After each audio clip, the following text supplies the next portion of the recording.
দিদিকে প্রধানমন্ত্রী হিসেবে দিদিকে দেখতে চাই।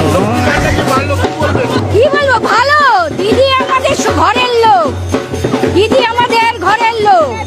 আমার মা বলতো আমার দিদি হচ্ছে মমতা ব্যানার্জি হচ্ছে আমার দিদির নাকি বড় মেয়ে, আমার মা বলে গেছে।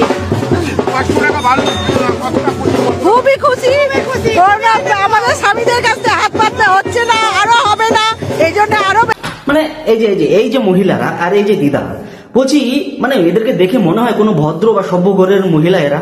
দিদি তো মনে হয় ওই 6 নম্বর আর 9 নম্বর ওয়ার্ডের থেকে সবগুলো এসেছে, তাই মনে হয়।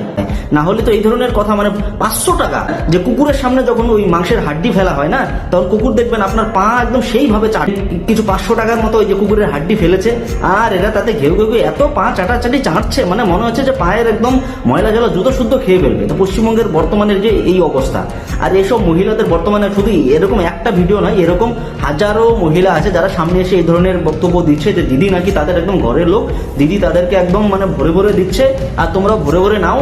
একদিন ঠিকভাবে দিদি হাতে না আছলা বাসটা নিয়ে দাঁড়িয়ে আছে, ঠিকভাবে ভরে দেবে সঠিক জায়গায়।